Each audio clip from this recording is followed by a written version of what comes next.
All right, good morning. Good morning. Good morning. Welcome to Just realized I didn't have my WITW. headphones. It's Wednesday, all day.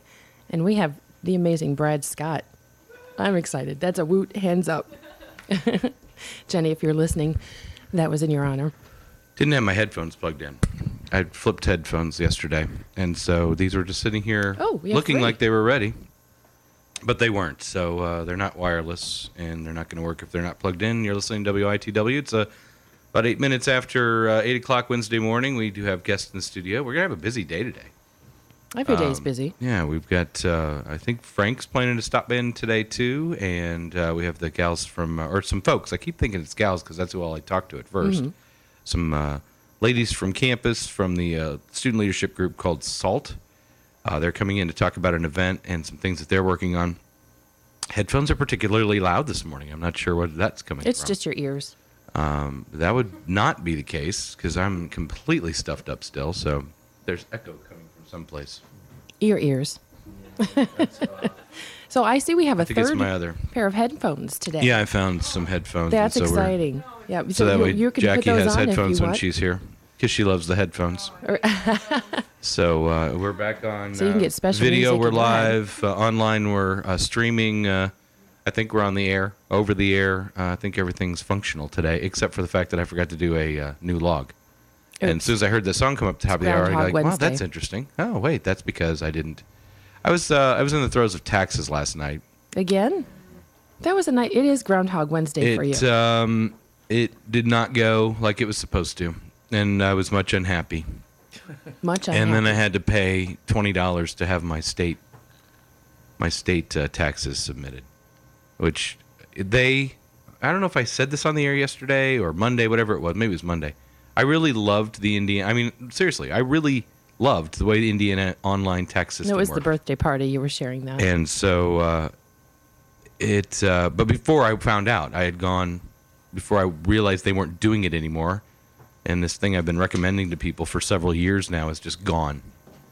And so the nightmare that caused, I was working on till just about time that things were due. And then you're in that moment of, well, can I go, does that automatic post office thing work? Could I go get a postmarked stamp that was still good for yesterday? Or what if I am a day late? What are they going to do?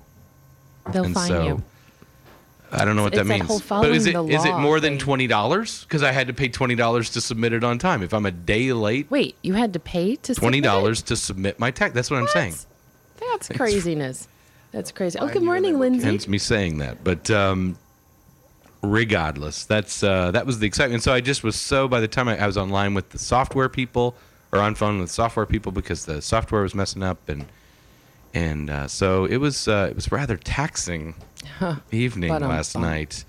But anyway, it's done. It's over, and we're moving on. And you're here, and Jackie's here. I am here. And Brad's here. Here with actually early today. Here, got everything ready and going, and it's Wednesday, so it's late start Wednesday, which actually gets me to work early. It's late start Go Wednesday. figure. Brad's like, what? What do you mean? It's What late is start late start Wednesday? Yeah, schools all start about a half hour late on Wednesdays here in Valparaiso for some crazy reason, and Just Yeah. really. You'll see. and so see some then wee ones kids will start walking past by, the and window here in a bit. so I get to take my daughter to school later than she would normally go, but earlier for me so I can get here. And I actually parked in the parking lot. I mean, it's, Oh, I'm it's like impressed. one of those things. It's Walking one of those in. weird days when things just kind of work out, huh? Yeah, but then I was trying to find the other microphone, and I think it got put back with the seminar stuff because I Oh, was going to set up another microphone. Oh. I was even here early enough to do that, and then I realized impressed. I think the microphone's in with the seminar stuff from when we had it for the Easter thing. ah. So not everything worked out, but we are good to go, and we have our first guest of our visitors today, Brad Scott. Do you just go by Brad? Yeah. Okay. Yeah, yeah.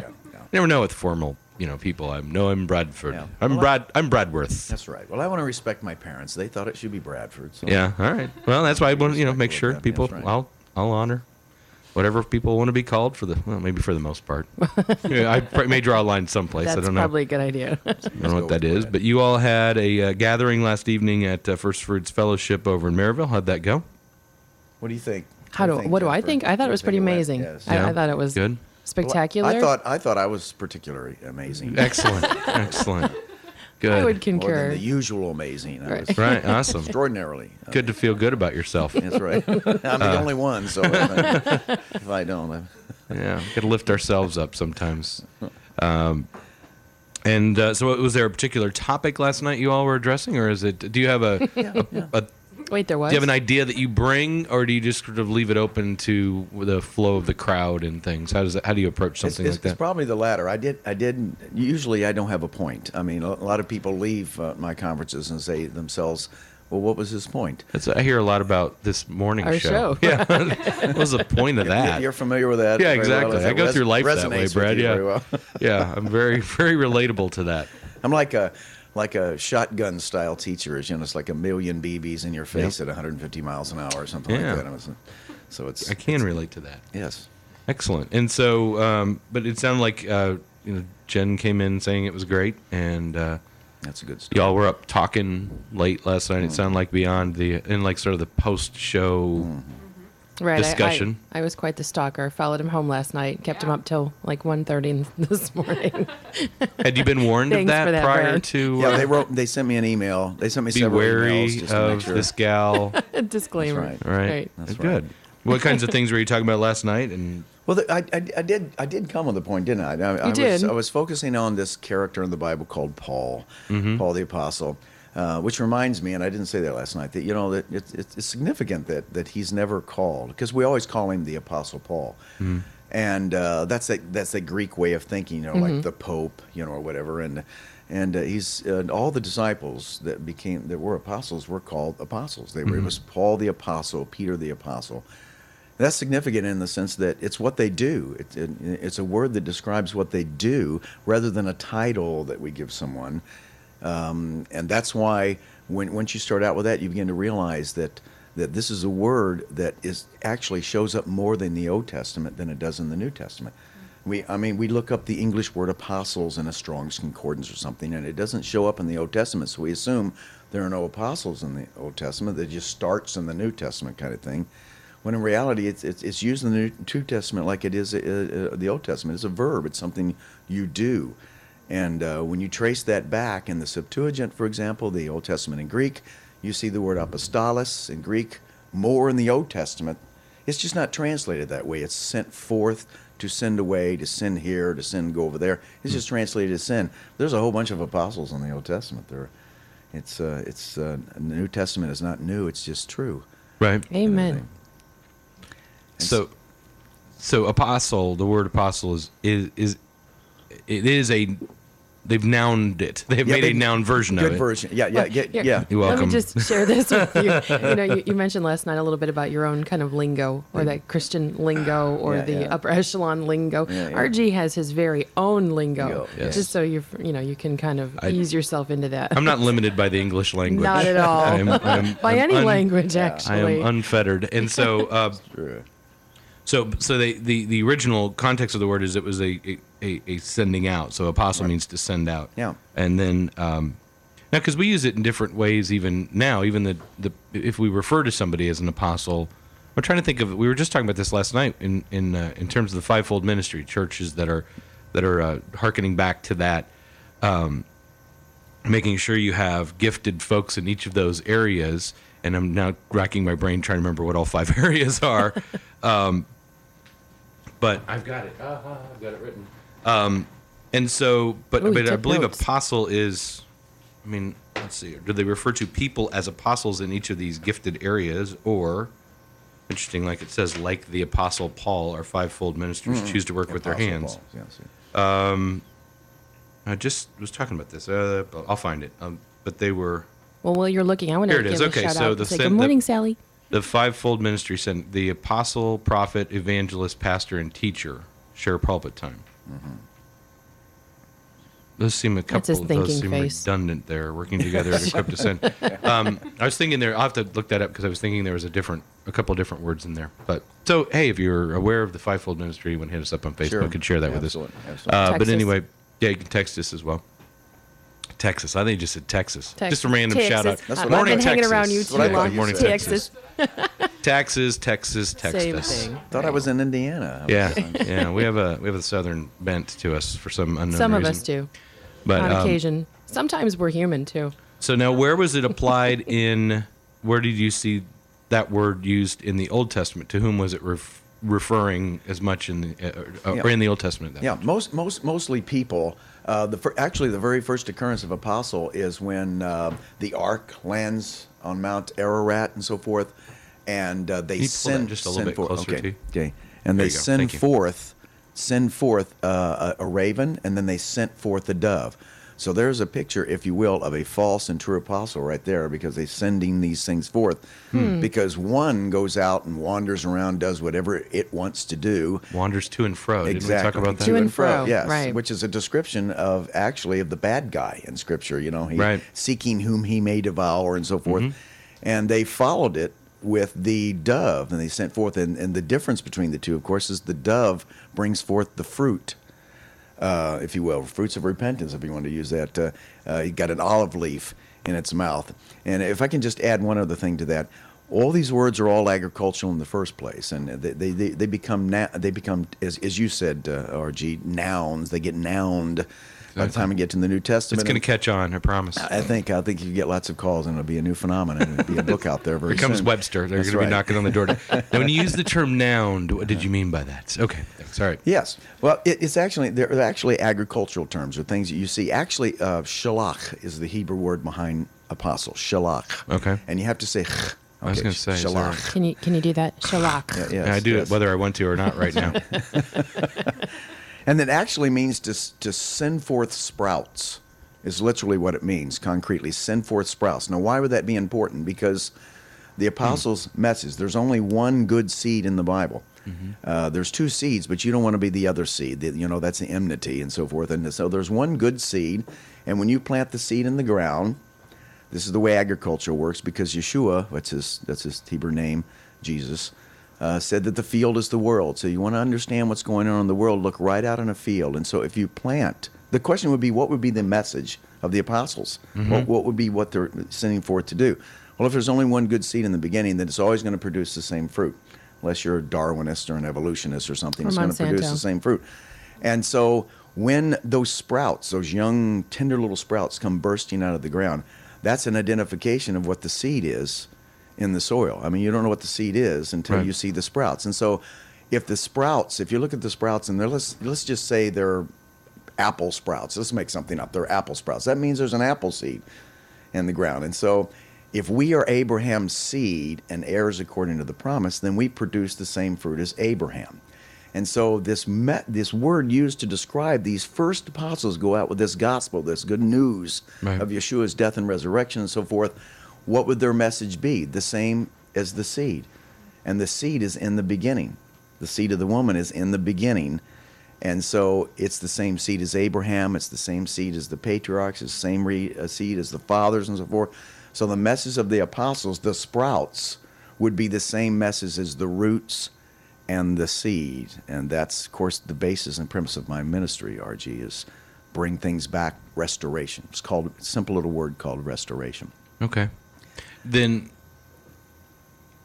so you say that's the premise, the basis for your ministry going out, then, is just to keep going out and growing the good seed. Just keep putting out that and growing in that. And then, but your take on this, and I shouldn't say your take, but your delivery, where you spend your time, and it would seem, based on some of the conversations that we've had in your book that was there, is that the Old Testament, again, we talk about Jesus, Yeshua. In the New Testament, everybody pictures him there. That's where we hear him. That's where we see him on earth and all these. But you and what we talk about on Mondays a lot is that the Old Testament sets the table for this, and it really lays the whole thing out. And the New Testament just basically is, see, I told you so. That's a good way to put it. Well, you have a unique way of talking. See, I told you so. That's a great description, because basically, in the scriptures, in order to have truth, it says you need two witnesses in order for something to be true, two or more witnesses. And so, basically, fundamentally, the New Testament is the second witness. You got the Old Testament; there's your first witness.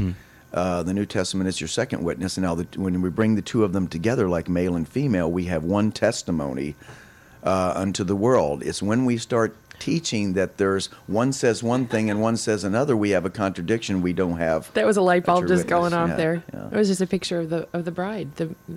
Yeah. Just all kinds of layers just kind of merged Yeah. right there for me. Yeah. The main point about witnesses being truth is the witnesses have to agree. I mean, that's the whole point. Yeah. If they disagree, you don't have a witness. You have a contradiction is what you have. Is that one of the? I mean, I think people wonder why the first 4 books of the New Testament are redundant in a sense. I mean, there's a lot of repetition. But there's different angles of the same happening in some. And some people leave details out on this side, some add details over here. But at the end of the day, it was like, well, this happened, and it was seen from at least these different angles. Do you think that's maybe a basis? I mean, would that give more credence to why they were saying what they were saying? And then do you sometimes, I'm going to follow that up with a follow-up before I even give you a chance to answer. Where do you find the struggle for teaching what you want to teach with people who, like myself, a handful of years ago, just thought the Old Testament was old, and it was all about the New Testament? And well, I believe because it's here. How do you get them to understand they're missing the richness of it in the Old? Then, Yeah, it's a matter of going back to the beginning. The scriptures or prophecy. I mean, let's start out with that. The testimony of Yeshua is the spirit of prophecy, and so we're already told in the New Testament that everything he said was prophetic. Everything was already prophesied in the Tanakh. And when you go back to Tanakh, is the Hebrew way of saying the Old Testament. And when you go back in the Old Testament, you'll read over and over and over, particular in the writings of the prophets, that the end is revealed in the beginning. In Hebrew, we say Magid Marashit Achrit. There's that thing again, right? And which translated in English is what Isaiah 46:10 says, and that is the end is revealed out of the beginning. So many times, RG, we bring people into our sanctuaries and into our congregations, and they come and visit us and so forth, and we give a powerful message and so forth, and at the end of the message we give an altar call, and we have them come up to the front of the altar and say the sinner's prayer and so forth, and then when they're done, we tell them, generally speaking, to go home and read their Bible starting in the book of John. Everybody does that. I did it when I was a regular pastor, dude. Start in the book of John. And of course, logically, very few people start reading books 3/4 of the way through. Right. Yeah. And so my suggestion is to start them in the beginning. That way, when they get to the end, they'll know who all the people are. They'll know the plot. They'll know the characters and so forth. But we don't do that. We pick a verse here and we start them here, and we don't get the background and culture of everything they're reading. But the scriptures, what's interesting about that is we can't just draw that understanding out of a vacuum. The Tanakh, when we begin to read the Old Testament, we begin to realize that God knew we were going to do that, and so he prophesied and told us many times to go back to the beginning. And I think he knew. I think he foreknew, because he's smarter than we are. Right. I think he foreknew that we would start people in the book of John. And so he started John 1:1 out, for example, with a little hint from Dad. Okay, Right. In the beginning was right. Word, and so forth. And so he's constantly moving us back to the beginning. Yeshua says to his disciples in Matthew 17:11 that Elijah was sent to restore all things. And the reason why you restore things is because you've corrupted things. So our Father is in the constant business of restoring things back to the brilliant simplicity in the beginning, because in the beginning everything was childlike. The problem is the adults came along. The kids went under the Bible's design. That's the basis of my ministry, is to take it back to this childlike simplicity, that this language that I believe the Father's turning back to the people, Zephaniah chapter 3, verse 9, is brilliantly childlike. I believe it's designed for kids to understand. Yes, as a matter of fact, Yeshua even said, if you want to be into the kingdom, you must come as a little Right. child. Right. And so I'm trying to return it back to the brilliant simplicity through the language of Hebrew. And that's what Jackie's doing, too. As a matter of fact, is every Monday. Yeah, that's one of the reasons why. And it's a door that opened for me when we were doing I reference it all the time, the Chuck Missler study last year, and the amount of time he spent going back to the Hebrew and just pointing out the fact that there's a whole lot in there that we just miss. And it's not as though we do it purposely. We don't, Right. unless you don't know any better. That's right. And so And for me, and I can't even pretend to know that I grasp any of this stuff, but it's the way God sort of laid out my journey. I referenced the fact that I'm not sure I could walk into the church that I'm at now a year ago and say, yeah, I'm staying. I mean, I would have walked in and gone, what? I'll be going back to that comfortable place I was before. But as he's brought me along, the fact that, just a couple of years prior, I had sort of dismissed the Old Testament as old. Yeah. Let's live in the new. Let's live in the post-Jesus era. But then as it was sort of opened and as I was invited into it almost, I was kind of brought to it, which is the Old Testament's not an easy read. I think it's probably easier to jump in it, John, because you're not getting thrown these weird numbers and begats and all these. Right. Well, actually, you do get some begatting in the New Testament too, but sure. But I just think maybe it's softer, maybe it's warmer and easier to grasp. But as you get inspired to go backwards to come forward, it just sort of continues to open itself up and open itself up and open itself up. The thing about starting in the beginning is that the reason why it's easier for children basically is because the beginning doesn't start with any theology. It doesn't start with any symbolism, doesn't start with metaphors and similitudes and things like that. It starts with the birds and the bees and the flowers and the trees and the things that everybody can relate to. And every word of your Bible is based upon those simple little things in the beginning. Because of the culture we're raised in, you're right. People don't consciously go in with these ideas of rejecting the Old Testament. It's just something we've passed down through our Western culture throughout the centuries. And so it leads people to conclude that the Bible is Jewish things versus Christian things. In reality, it's Bible things. Mm-hmm. That's the focus we're trying to have here is this is the Bible. And this Bible is not just for Jews and so forth. It's for the people of God, and that our Father's really not looking, I don't believe, for people to believe in Him. I think He's looking for people that He can live His life through. Open vessels, broken vessels, that He can express Himself through to the world, because Father is unseen. And so in order for Him to be seen, that's the reason why He became a model, a paradigm for us in Yeshua, taking upon the flesh and dwelling among us, is so the unseen can become the seen, so we can imitate Him. And so that's the reason why He told His disciples to take up your cross and follow me. Now, a child understands what that means. That means I do what He does. That's what follow means. If your dad came in the room and said, "Son, follow me," a child would understand, okay, well, I'm gonna walk the direction He walks, and He's gonna show me, turn to the left, turn to the right. I'm gonna go to the left, and I'm gonna go to the right. And so the Word of God becomes flesh, dwells among us, keeps all the commandments that He actually wrote in the first place in the beginning. He keeps the Sabbath, He keeps the feast, He eats what's clean, He doesn't eat what's unclean. And then He says to His disciples, follow me. Very simple things. But the adults came along and kind of twisted things around to mean, well, because Jesus kept the commandments, we don't have to. Mm-hmm. Well, that doesn't make sense to a kid. We can make that preach good sometimes and sound good and so forth, but a child doesn't understand that.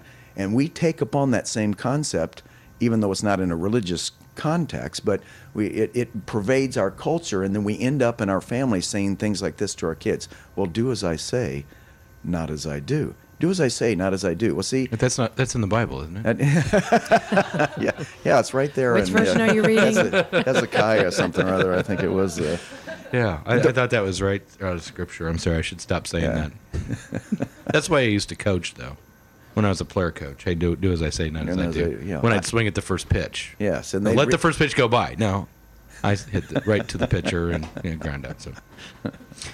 But kids will. The reality is children. That's why we're called children of God. We're never called the adults of God in the Bible. We're never even called the teenagers of God. We're not even smart enough to be those. We are the children of God, and children understand that they will mimic and imitate their parents. So when they grow up, what they actually end up doing is not really what you said, but what you did. Mm-hmm. And that's the reality of Scripture. That's the reason why Yeshua is our model. So we follow after Him and do what He did. If He rested on the seventh day, I'd rest on the seventh day. If He observes this feast, I observe this feast. If He eats what's good, I'm going to eat what's good.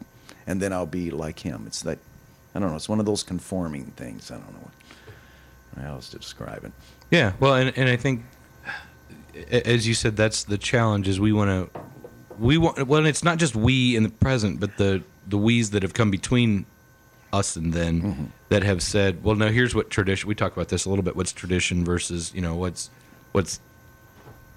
what is somebody defined as what the way we're going to interpret this or do this, and so that I think that adds to some of the challenge, because then people Absolutely. are like, well, who am I listening to here? The person that's standing up in the pulpit on a Sunday and saying, well, this is what you're supposed to do, and then I read over here, it doesn't quite line up. Right. And that will turn some people off, or it'll shorten some people up, and they're just saying, well, look, I've got this much time to put into it. Yeah. And so I'll just find a level of comfort. If this is what it says and this is what you're saying, I'll just find some place in the middle that's comfortable for me. And I think that's where it becomes more challenging for folks as you do dig deeper. And I heard there was a conversation about, what your convictions are, need to guide you. And we're, there's different interpretations from I shouldn't say interpretations, because there's just one interpretation. God says it's okay to wear spandex. Yes, I heard that. Yes, That's what I got out of the conversation. This is what it says in Greek. It doesn't say spandex in the English. Right, I'm not sure how's that Greek, translate back into the Hebrew, and is that an old Hebrew word, or is that a new Hebrew word? Of course it is. You have pictures for that, Jackie? Can you break out the pictures for spandex? Give us the concrete for spandex. So now, talk a little bit about as you said, your ministry. You're out spreading seed, and how does that work for you? Where are you based, and then how do you find yourself here? Well, I started out just like everybody else did. I was a regular pastor dude. That's kind of the word I use, and I went to Bible school for a short time, and thank goodness I didn't get indoctrinated there, and I began to study the languages in 1982, 1983, when the Dead Sea Scrolls, actually what happened was the Dead Sea Scrolls began to be released in English, because a certain small select group of people were kind of hanging on that for them for a long time. As a matter of fact, do you know, as of about 4 years ago, only 61 people in the world had ever actually even seen the Dead Sea Scrolls. I mean, the Dead Sea Scrolls, not a facsimile thereof or something like that. And I'm sure it's more than that now, but a certain group was hanging on to them. I think it's because there was a lot of things that presented a problem to certain religious systems and so forth. And so they began releasing them in English. And then a lot of these scholars, all of these typically traditional trained New Testament scholars, had access to the Dead Sea Scrolls. And they were reading, and as they read them, they began to produce articles. And these are New Testament scholars that are classically trained, RG, that the Old Testament is written in Hebrew with a little bit of Aramaic, and the New Testament was originally written in Greek. And that's just kind of, we just all kind of go from there. They would just kind of accept that. And but these guys had access now to something that was written at the same period that Yeshua lived, which we did not have before 1948 and 1947. And so they began to publish articles saying things like this. Well, we believe now that we've seen the Dead Sea Scrolls, it is quite possible that the New Testament was originally written in Hebrew and not in Greek like we thought, which would have been logical, and there's lots of internal and external evidence for that. And I give all the internal evidence for that. And so that changed me. That resonated with me, because I read my New Testament in Greek, and was taught, based upon the movie My Big Fat Greek Wedding and so forth, I was taught that how definitive and wonderful and well-defined and classical this language is. But then when I actually start reading the New Testament in Greek, it wasn't so well defined, and it contained a lot of Semitisms and things like that, a lot of redundant ands, and, which is really Hebrew, not Greek thought. And I began to change my perspective, and so I began studying the language like everybody else does when they first start out learning the language. And, after a while, it gets very boring, right, Jackie? I mean, it's a chore. You start, because there's nobody to talk to and so forth, because nobody else is speaking it. And so after a while, I realized that that we were had been digging up archaeologically for a long time, artifacts revealing this language in its picture form, scrawled on rocks, just pictures on rocks. And so I began to realize, as many others did, as some mutual friends that Jackie and I know, that are doing the same kind of research. And I began to realize that it was designed like pictures, and that's where it took off for me. And I got a website back in 1994, started the ministry, just started getting invited all over the world, and it's just proliferated since then. And here I am, instead of being in Hong Kong, China, and so forth, I'm in Maryville. Indiana. Valparaiso. Now you're in Oh, Valparaiso. that's right. Yeah, I'm sorry. Last night was Excuse me, Maryville. Valparaiso. Last night you were in Maryville. Today you're in That's a Valparaiso. whole different county, Brad. Okay, I insulted half the town just then. Everybody turns their radio off. Oh my goodness! No. Well, I think we have some new listeners today. I hope everybody was able to log on to the website and get them. I think you can wave to the camera if we're on and if we're actually live. Yeah, Someplace. yeah. Now, I asked this question of Jose yesterday, our guest, and actually his name's not Jose yesterday. Yesterday, I asked Jose this question. As you go out in this new area, where did you look for, like you said, there wasn't a lot of people to talk to, not just in the language to try to practice it, but in this concept to try to feel it out. Where did you go to be fulfilled, to be affirmed, things of that nature? Where did you go to be able to keep going out on this pier, or out in faith, if you will, on this venture you didn't know where it was going? Well, that's a great question, because 20 years ago or so, there was no internet. I mean, you couldn't Google, Paleo what? Hebrew or something like that. What? Yeah. Life? There wasn't Before the, hey, look internet? at, What? I've discovered Hebrew.com. You know, That's right. there wasn't a That's right. forum out That's there right. that It's an you Al could- Gore thing. I don't know what it is. He hadn't expanded That's that right. way I yet. invented the whole thing. So I had to go to libraries, and I just began to research the subject and get as many books on Hebrew as I possibly could, not just how to speak Hebrew. And I want to make sure that that's clear. The idea isn't to get everybody in the world to speak Hebrew. Okay, that isn't my point. Jackie, you got to stop telling us that on Monday. Okay, yeah. I'm sorry I crushed your thing. I mean, I'm just kidding. the whole idea of the way I teach the language is so people understand the dynamics of how the language works, so they can know their Bibles better. Not just, I mean, quite frankly, millions of people across the world right now, as I speak fluent Hebrew. It's their native tongue. They know it very well. But they don't know, and these people don't know the Bible from Harry Potter.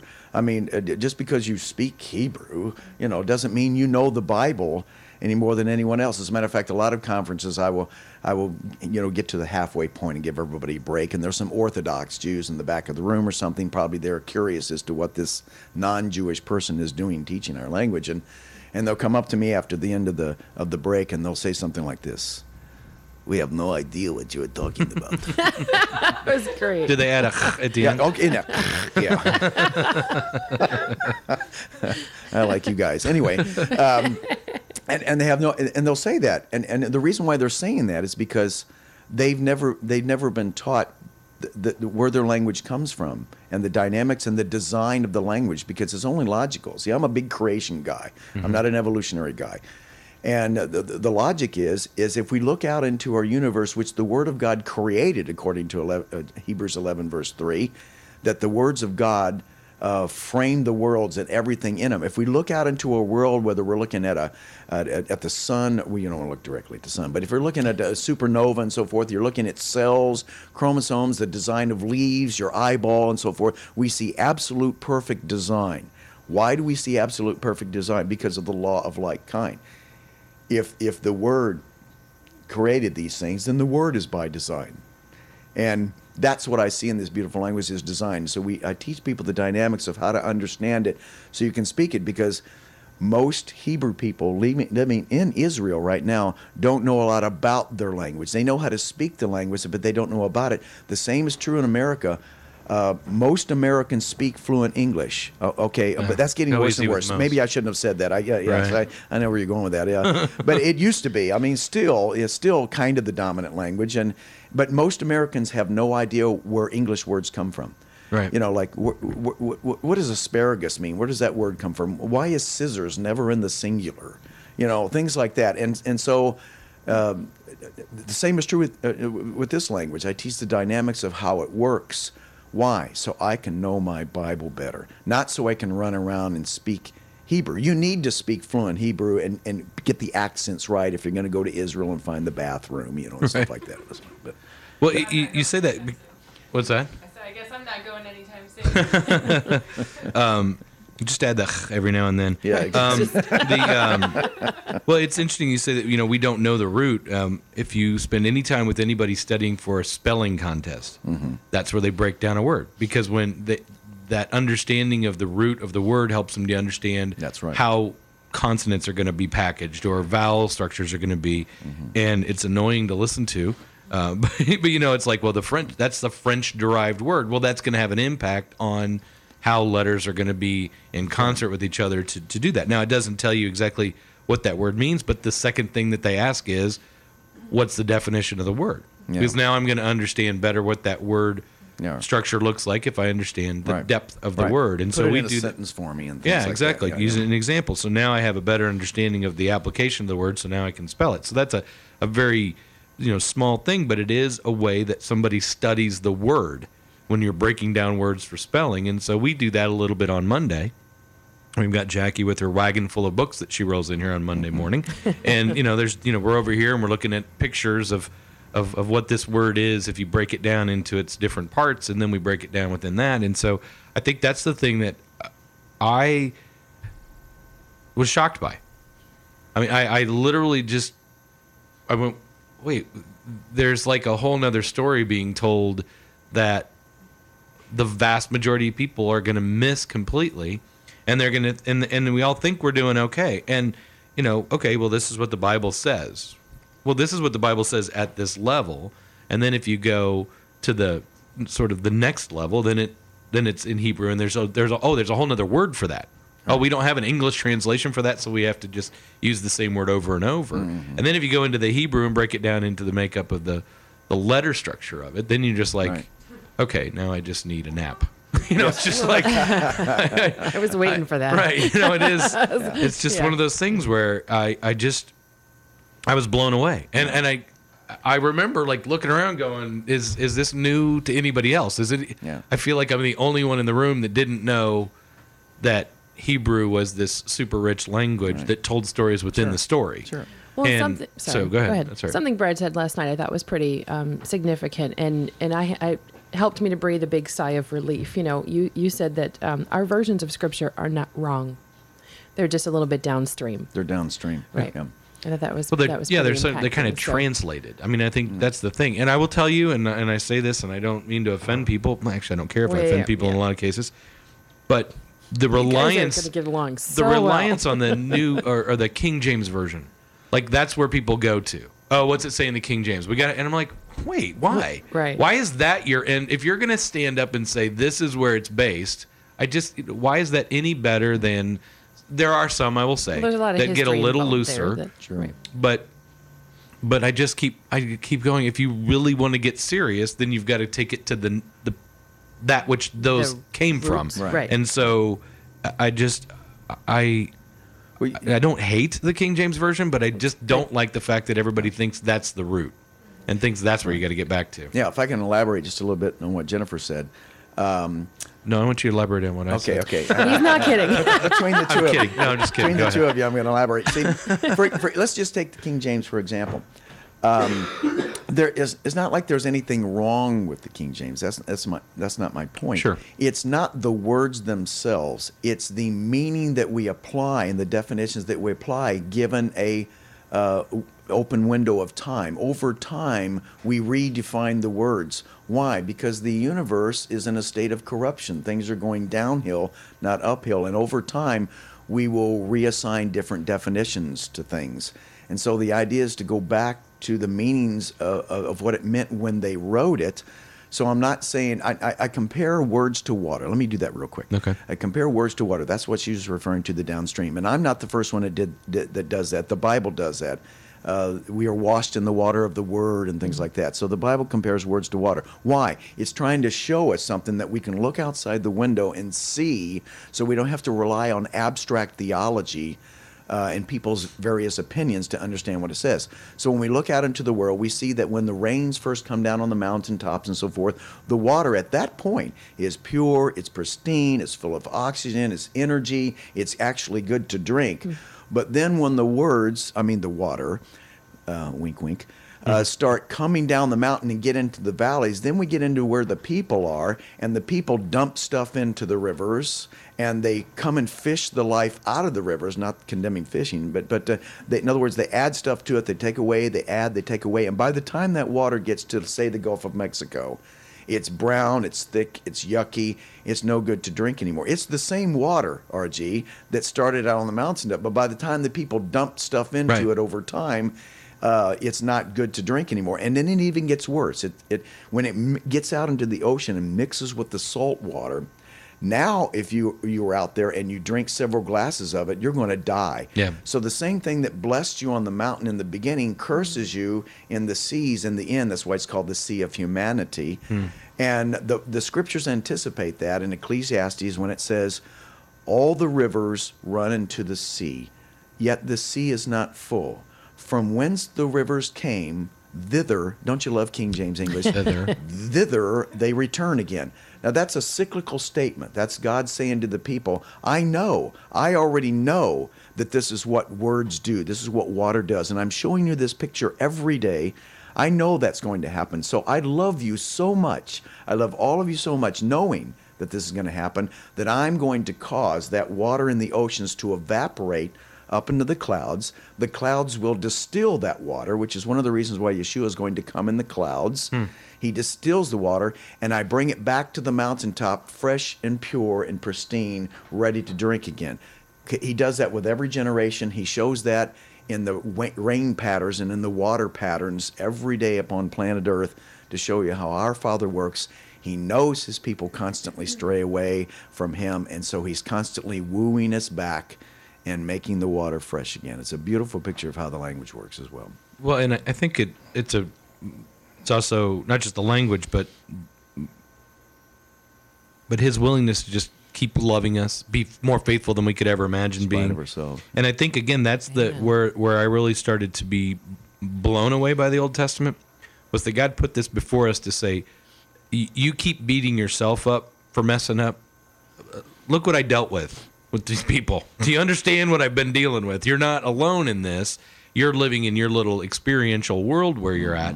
But read this over here where I was here for these people. I brought them here in the first place. And then they broke bad and I started over again. And so it just, it's just that cyclical nature of the exact same thing that he does with people.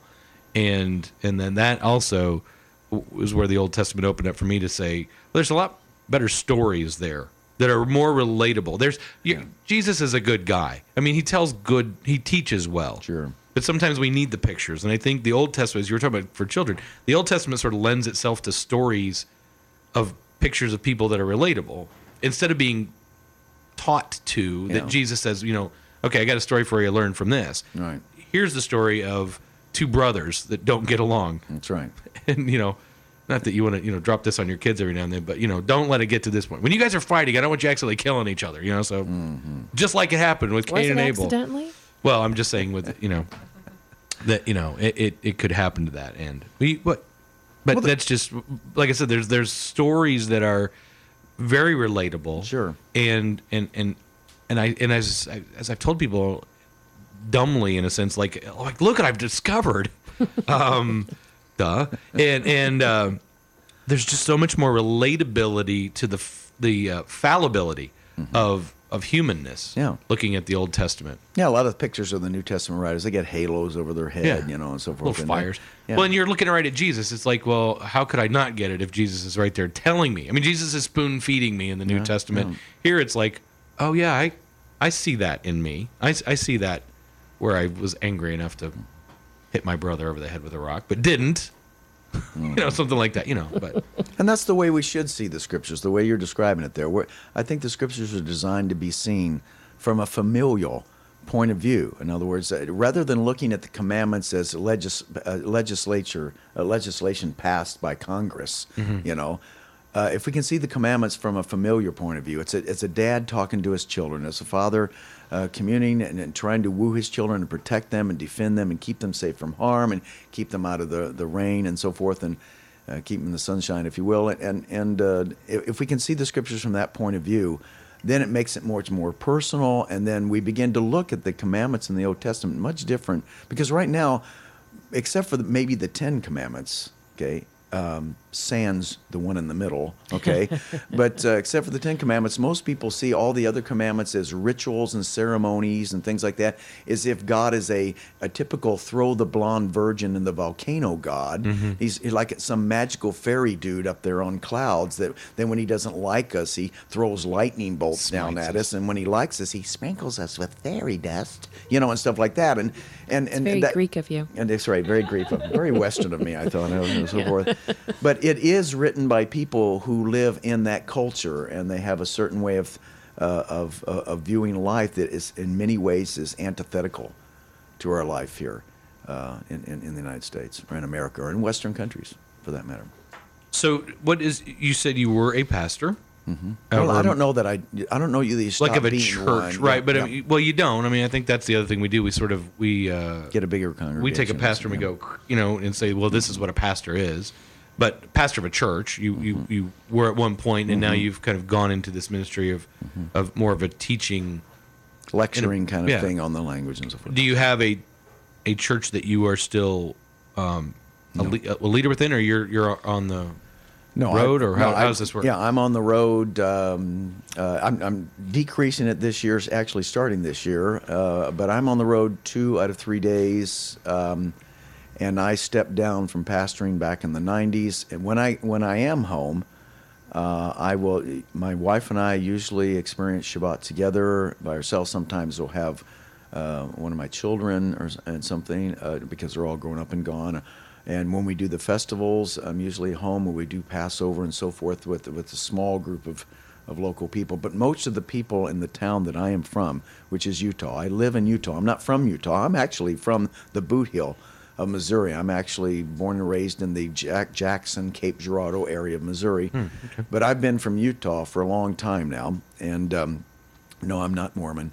And the town that I lived in, I was a very well-known pastor there. I was part of the Vernal Ministerial Association, and I was, did all the typical things that pastors do in a town. And when I stepped down, the confusion over this is that people automatically thought that I was trying to be Jewish. What are you trying to be, a Jew? Things like that. Assuming, trained by our culture, that Old Testament things are Jewish things and New Testament things are Christian things. And nothing could be further from the truth. But there was, and nobody wanted to talk to you, so the congregation fled, and so forth. And so when I go back, there's a handful of people that get it.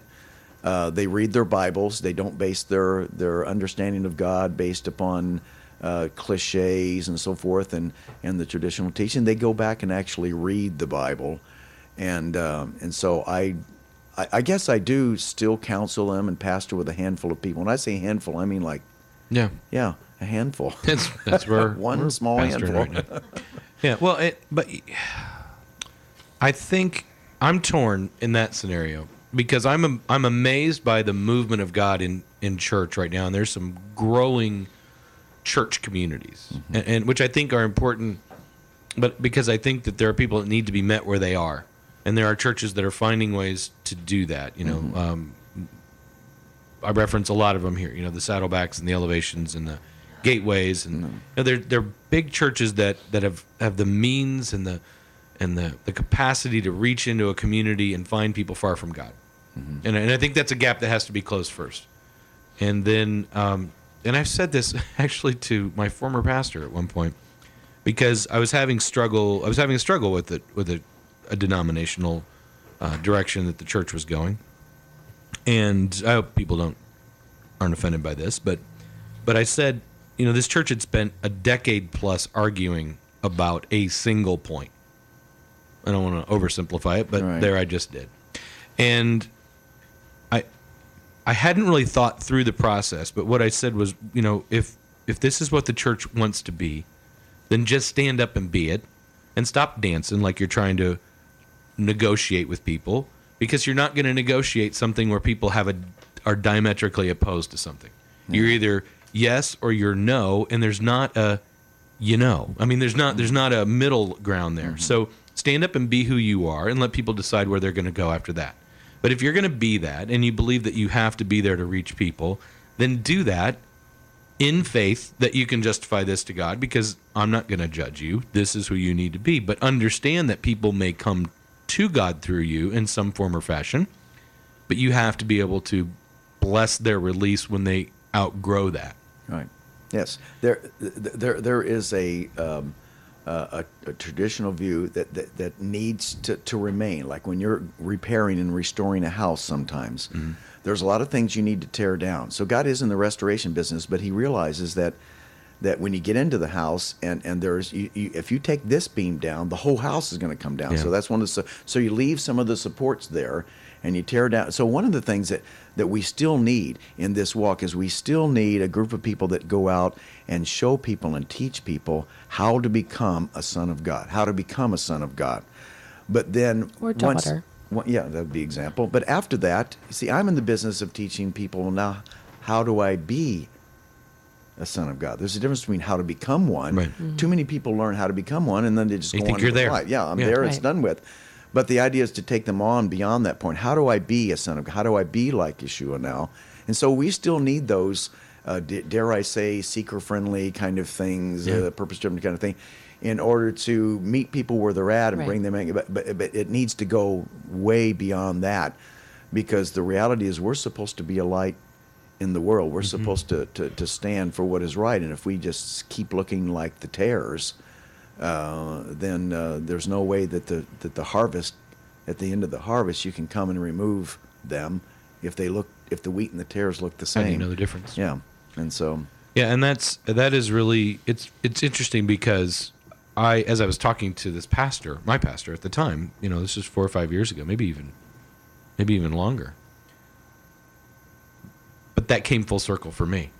And when I was struggling to leave that church then, because I was feeling pulled in a different direction, my eyes have been opened to other things, and I was understanding and I shouldn't say understanding because I still don't understand any of it, but I was open to the fact that there was more, and there was greater, and when I finally came to, and it was a several month gut check for me, and just back and forth.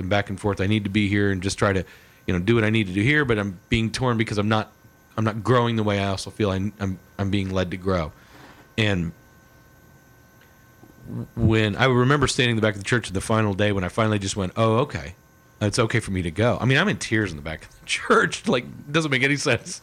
It's not tied to the message. It's not tied to anything, but whatever God was putting me through in that moment, that conversation that I had came back to me, that I said, at some point, I need to be blessed to go. So I was like, oh, I actually need to let myself go and not feel like I have to stay and be where I'm not feeling led to, where I'm more comfortable and where there's people here that I care about. But it wasn't about that. It was about where God needed me to go and be. And so I think that's, again, as you get deeper into the Word, that same thing lays out as you're able to understand that there's a lot more there than just reading it, picking it up on a day, and studying it.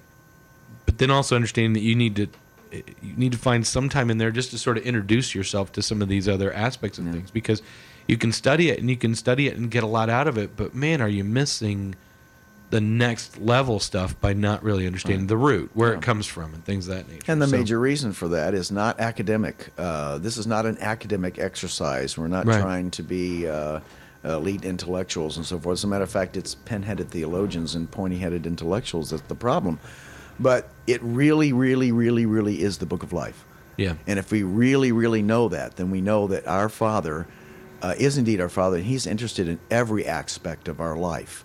And so many times we just kind of flounder around the surface, kicking around the stems and the flowers and so forth, and the dead dried up apricots laying on the field, when in reality, the seed and the roots are going to be something you have to dig for. That's the way God works. I believe He puts the most important stuff on the surface. He doesn't put the important stuff, He doesn't hide that in the ground like the seed. The most important stuff on the surface, who you are, the fact that you're a sinner, you're separated from God by sins, the blood of the Lamb, blah, blah, blah, redeems you. That's for everybody to see. But the deep stuff, you got to dig for to find. What's that verse, Jackie? The glory of... It's the glory of the kings to search out a matter. Yeah, that's Yes, I just love that. That's right. I have to commit that one to memory. It comes up all the time, and I'm like, wait, where's Jackie's? Kings Probably one of my smart and friends. digging kings. Right. That's right. It's just a little after 9 o'clock on WITW 93.5 LPFM. Valparaiso. And we're here with Brad Scott. I mean, right. Brad Scott. Man, I just Brad Scott of Wild Branch Got Ministries. a brain thing there. I had this thought that I went to school with Brad Scott, and then I'm like, no, that's not the right name. And so in my head, I'm having this little battle. All of a sudden, I couldn't but I'd already typed it once, so I was already out there if I was wrong. You're Brad Scott today, even if you're not. That's the way I look at it. And Brad last night spent the evening at First Fruits Fellowship over in Maryville and spends the morning in Valpo, just as a reminder as to where you are. Where do you head from here? As a matter of fact, I need to leave in about 2 minutes. I'm headed to Arnold, Missouri, the ministry of Joyce Meyer, even though I'm not going to Joyce Meyer's ministry, but down the street from it. Arnold, Missouri. So I've got about a 6.5, 7 hour drive ahead of me to get there in time to speak tonight. This is my life. It's just running from one place to the next, but I enjoy it. Do you traverse the whole? I mean, are there areas where you focus, or are you just wherever you go? Yeah, I at least a couple of times a year I'm back in Europe and South Africa and the Middle East and so forth and South America, and then I'll spend certain times during the year just going to section out certain parts of the country. This is my one trip in the Midwest this year, and I'll do a whole 4 or 5 states in a couple of weeks and go home and be with my wife and so on and so forth. And so she doesn't travel with you. She stays used to. at home. Yeah, Okay. She runs the ministry, and it just keeps her behind when she goes with me. And every time she goes with me, she says to me, every time I go with you, I'm reminded of why I never go with you. Sounds like fun until I have to do it. Yes, exactly. It's hectic. So excellent. Well, we appreciate the fact that you came in, and this could be a really good time because this would be our salt folks. Yeah, great. Feedback from someplace. But Brad, we really do appreciate you coming Thank in you. and Thank sharing. And I'm sorry I wasn't able to be there last night, but I'm sure you filled people up. Y'all can come on in. It's okay. It's all right. You can come in. We don't bite. But I'm sure it was an awesome experience, and we look forward to a return trip if you find your way back in this area again in the coming year. I don't know if it's a cyclical thing. It is. No, you Okay. come back every year, right? Yes. Okay. Every year. It'll be All a right. cycle. Good. Be a cycle. Like the swans of Capistrano. No, wait, that's not right. The swans of Capistrano? Swallows of Capistrano. What? What are you That would talking be fun about, to see the RG? swans fly into I was about to say, Capistrano, there's wouldn't a it be? huge difference between those two things. Just a little. Or we have, so we don't have the swallows of Capistrano. We have the, what are those big birds that fly into The cranes. The cranes. Yeah, we have the Yeah. those sandhill cranes. Yeah. Yep. There you go. They Ding, ding, ding. I was looking for them when I drove to Lafayette last week, and I didn't see them. I thought this They was were their early. spring. Nope, you were missed they? them. A couple weeks Man, back. they didn't send out a letter or Thousands of anything. them. Oh, I it's know, crazy. right? I didn't get that memo. I just happened to be. I used my GPS. Oh, that's right. So you're system. going, you're driving by my there all God the time, positioning so- system. There's no recalculating there. Yeah. I always get where I'm supposed to be. Yeah, eventually Yeah. via Delphi when you go sometimes. past that one building, and Right. you turn on that one street. Exactly. But yeah, they have such a distinct sound. They could be 2 miles away, like up in the air and away, and you just hear this like trill. It's pretty crazy. So you know It it's is neat. them. Yeah.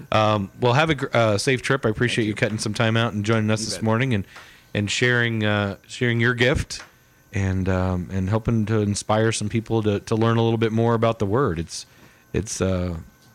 as I've heard more and more people say more and more recently, it's just you'll never outlearn it. You'll never That's reach right. the end. That's right. You cannot grow tired in learning, and so Absolutely. Now, Brad it will said just it well keep opening last itself night. up.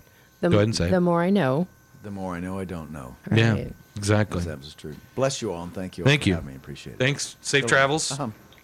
And Brad Scott. Is there a website or something people can find out information about your Yes, ministry? thank you for bringing that up. It's very easy. It's www. Why do we always say that? www. www.wildbranch.org. Wildbranch.org. It's very simple. Hundreds of articles on there. You know, it's not a charging website or anything, and so we encourage you to go there. Do you have like a little tracking device where people can say, "Where's Brad now?" Yeah, like exactly. on the map? We do have something like that. Excellent. Where's he? He's in Maryville, Indiana. Maryville. Where's and that? now he's in Valpo. That's right. Yeah. So, right. He was in Maryville. Now he's in Valpo. Now he's off to Missouri. All right. Well, thank you, sir. Appreciate it very much. God bless you, and have safe travel there. And we'll do a little transitioning there. What's that? We're passing notes. Passing notes in class. I was trying to be discreet. Yeah, because I didn't get to say everything I wanted to say. All right. We'll talk again. Take care. Thanks. Thanks, as Jackie Bolton. Bye, too. Jackie. Bye, Brad. Bolton. Safe travels. All right. All right. Hi, folks. Come on in. Don't be Come shy. on in. Somebody Don't be have a shy. seat. We're not- Crowd around the microphone Yep. here, and We've got 2 seats. they're drawing straws over there to see who's going to be the one Who's brave? who is going to take Who's it on. brave? And you are the lucky one. What's your name? I'm Krista Schaefer. Got to tuck. Pull that up Right into your into the. Yeah, it's very flexible, so you want to tuck right into it. Christian, I'm sorry, Krista. Krista. Yep. What's the last name again? Schaefer. Schaefer. Morning, And you are Krista. with. I just referred to it as SALT. Yep. It is SALT. is the Social Action Leadership Team, which is a ministry of Valparaiso University's chapel. Okay. And this group's been around. Is it a fairly new group? Because it seemed like they just sort of came on my radar a couple of years ago, but they must have been around for a while prior to that. Yeah, we've been around and evolving for about 20 years. Oh, okay, so that's a little bit older than I thought.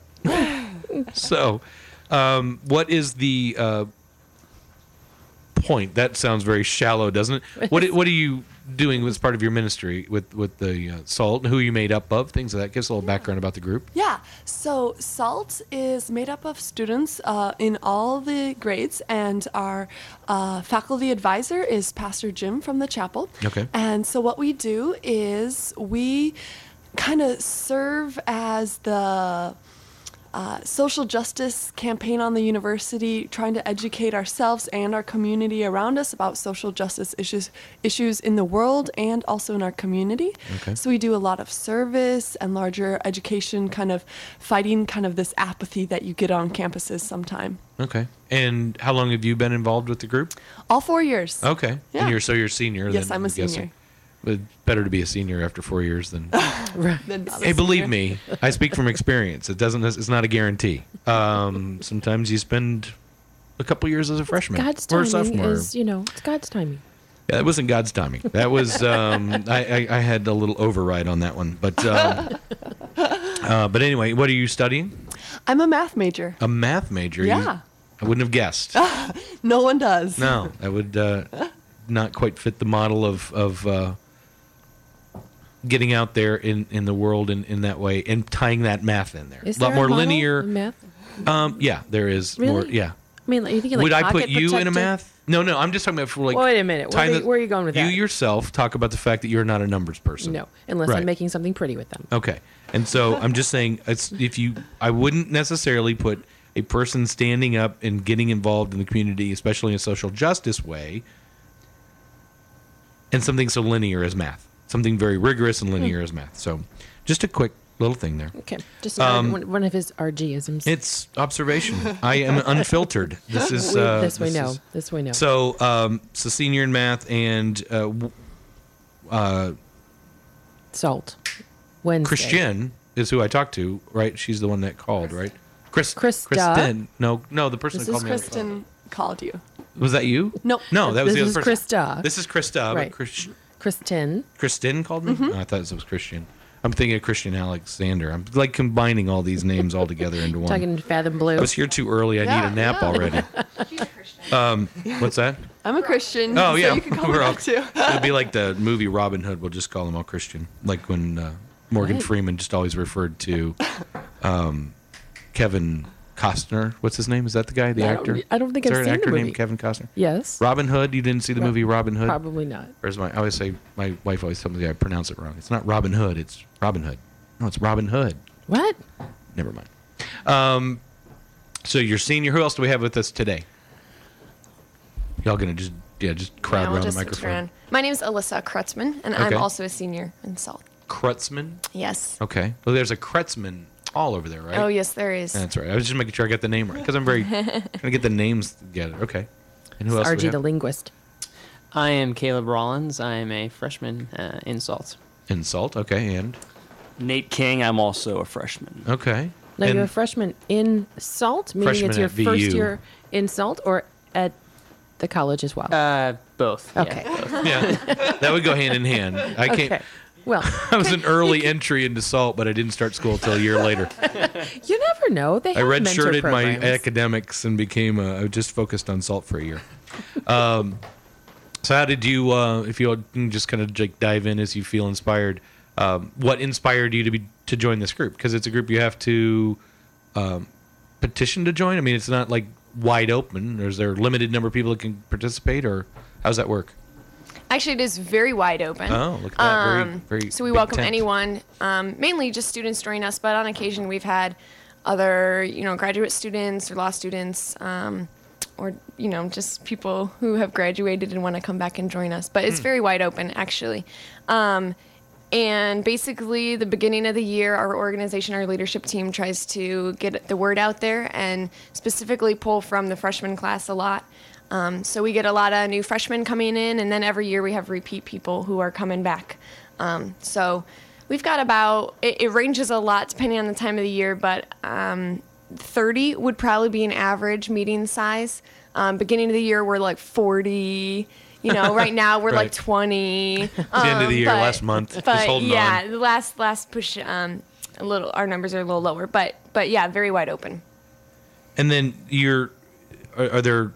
If I remember this is how I was first introduced to SALT. I was working with a nonprofit agency here in town, and different folks from the group went out and sort of, for lack of a better term, canvassed the community for opportunities to serve and help, and then came back to the group with a number of projects of potentiality in the community. And then you as a group determine where you're going to focus, because again, knowing that there's only so many of you and so much time, and there's a thing like school that gets in the way of all these fun things. How do you on an annual basis determine where your focus is going to be? Because you have local, and then you're also doing a international project right now, right? Yeah, well, I'll let myself. Okay, they're giving me the stop sign. It was like one of those things that was like, boop, boop, boop, go right back to you. So I'll let Chris talk about the spring, but in the fall we divide our time. We work on different focus groups. So this is kind of, I think, what you were describing. We split into 4 or 5 different groups that each have a specific focus, passion that they are committed to for the semester. So, for example, we had a group this year focusing on fair trade and awareness about that on our campus. And lots of other passions and focuses have been done throughout the years. Human trafficking is another one that we've been doing a lot. So those groups are established by us basically observing and thinking about what the passions of the group are. I'm sorry, I have to move the monitor because all I see is just like the move very your top of your eyes. No, you're okay. There you go. You gotta make big It's hard to have. gestures so Yeah. he can see. It was a little hard to. I'm sorry. I got you. For radio, it's completely impertinent, but for me, just sitting here like this, I had to. It's hard to communicate. Go ahead. Yeah. So in the fall, we split up we call it Passions Night, where we list and we brainstorm all of the things that we think we're interested in and that we think we could do something about. Okay. And then we narrow that down and we divide ourselves into a few groups and spend the semester trying to partner with local organizations or other campus organizations to advocate for that cause, to do research, to volunteer, whatever it is that makes sense for that specific cause. And then normally it's been pretty much tradition for a few years now that we've presented at the annual Peace and Social Justice Symposium on those topics at some breakout sessions, and that's normally kind of the wrap up of that. Is that a fall semester. event or is that That's in the spring? fall. Yeah, I was thinking that was in the fall. It's early in the semester, Yeah, it's isn't in it? November normally. It's a great That's event. real early in the semester. I was right all over that, wasn't I? Yeah. I was thinking there was something that was happening outside that people went to, but I know what you're talking about now. I'm confusing issues, and I'm sorry to confuse you with my confusion. The event that you have coming up that actually the reason I know about you all doing this is what? You have something coming up that's a run or something like so that? that is all connected to our World Relief Campaign, which takes place in the spring. I'm going to let Krista talk about that. So our World Relief Campaign, or better known as WRC this year, is a international project that we're funding. Okay. So as students, we come together and we choose one project out of tons of applications. And we chose to partner with Vision for Kenya, which is an NGO that was established by 5 Kenyan professionals that are living in the U.S. NGO. Non-profit organization. Non-government organization. Non-government Yeah. organization, okay. Or so not-for-profit. Gotcha. Okay. Yeah. And in partnering with them, what their project proposal was to build a well at a hospital in a really rural area in Western Kenya. So the hospital is called Lugulu Hospital, and it was established by missionaries.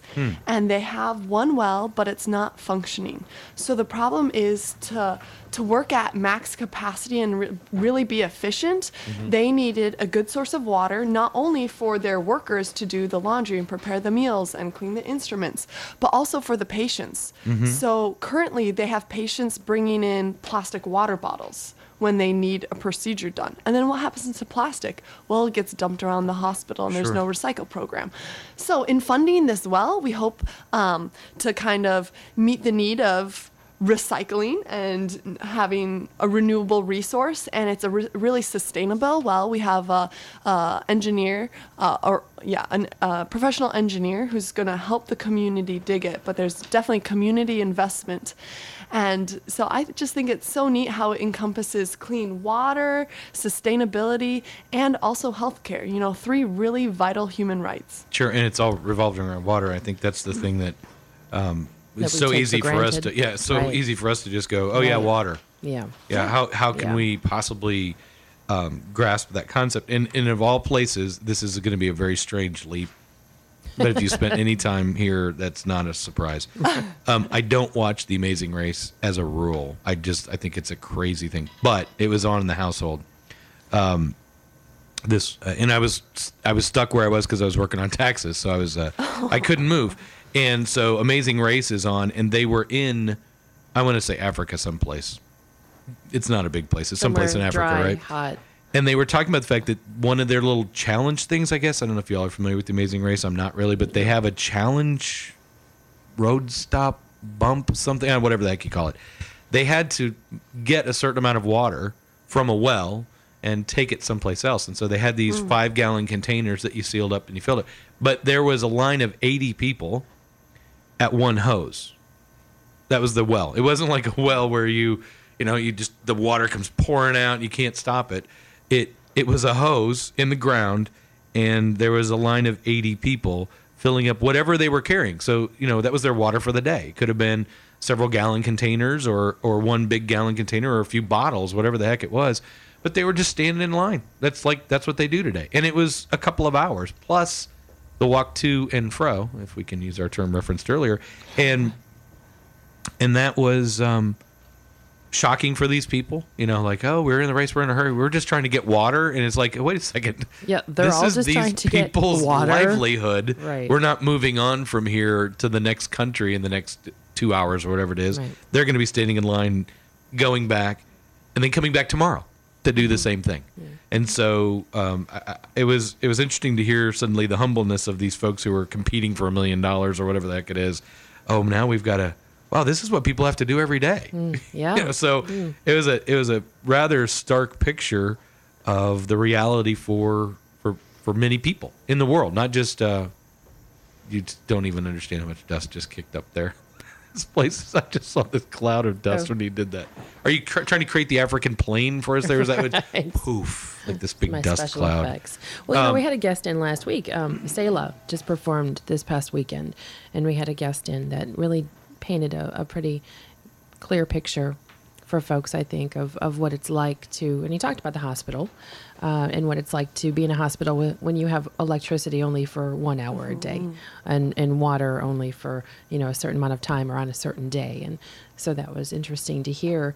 And I think it gave us, it gave a lot of people an opportunity to kind of try that on for size, where it's not something that we're familiar with. We turn on a faucet, we flip a switch. And a lot of people don't take the time to consider how blessed we are, because we do, just because it's there, because it's all we've ever known.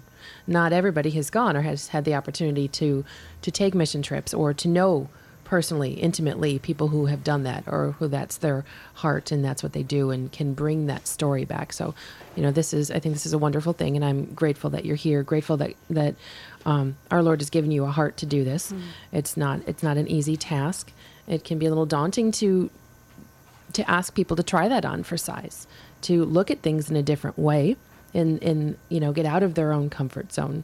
So I guess I'd say I'm even grateful for that show, RG, that you caught the other day, that that gave people that made it very relatable to them. Within anytime I think you can bring that entertainment value into the equation, people are a little more receptive and they're a little more open because they're not aware that they're going to, I think, emote, in a moment and bring, drive it home and make it very relatable to them. So thanks to The Amazing Race for that. Yeah, thanks, Amazing Race. I think what you said and then just reading it sort of set it for me. But if I'm going to have surgery, and of all the things I'm worried about, I'm worried about the surgery itself, but now I'm like, oh, that's right. I'm going to have to pack it's water. The wrong day. I need to bring water. Right. So that just is crazy to try to get your head around. Well, try this on for size. Can you, we just had a good friend of mine in yesterday for Testimony Tuesday, and Jose shared, pretty detailed his experience with that accident that he had and all the things he had to go through. Can you imagine? He wasn't at just one hospital. They had to transfer him. And that in and of itself is a luxury and a blessing that we are afforded here in America. Not everybody gets that.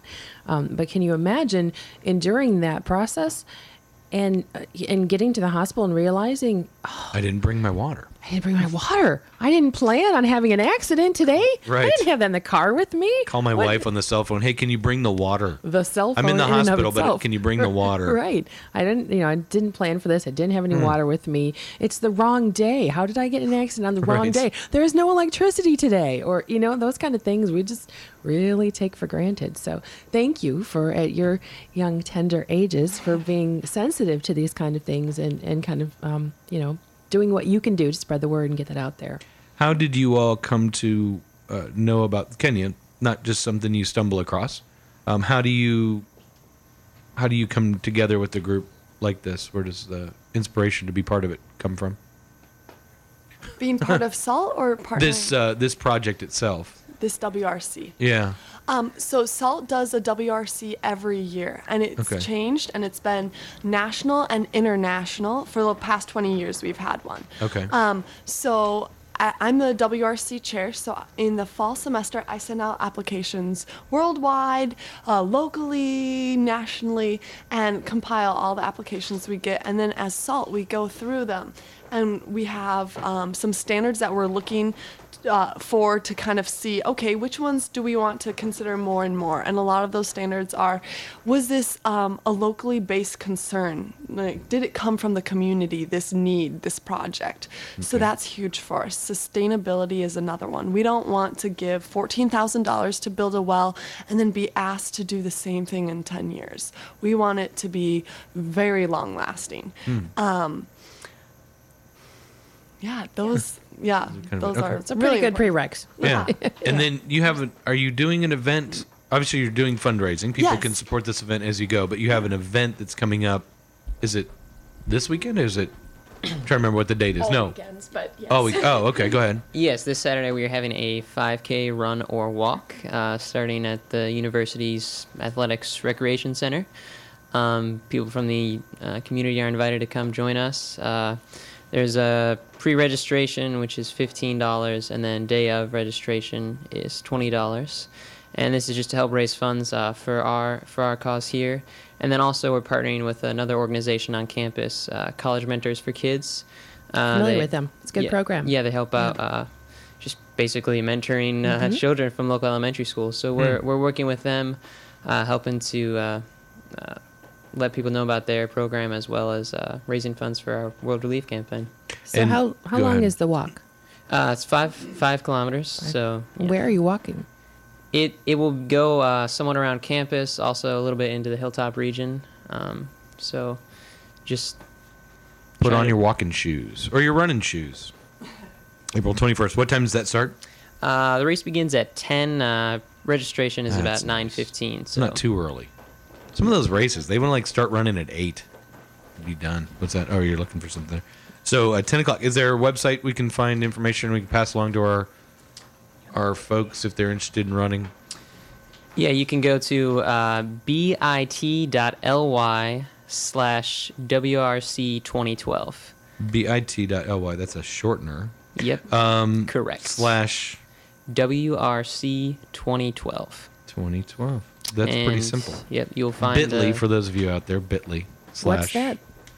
It's a website shortener, so you like don't one have of to those type hashtag all those things. No, it's not quite. It's so you don't have to type the whole Valparaiso University.edu stuff. You just type bit.ly/WRC 2012. Okay. And so that starts at the race starts at 10 o'clock. You can register now, or you can register day of starting around 9:15. 5K to benefit SALT's World Relief Campaign for 2012, which is Kenya Dig It. That's I don't pretty know if clever. you saw that. I did. Yeah. Yep. A well for wellness. And the run is called.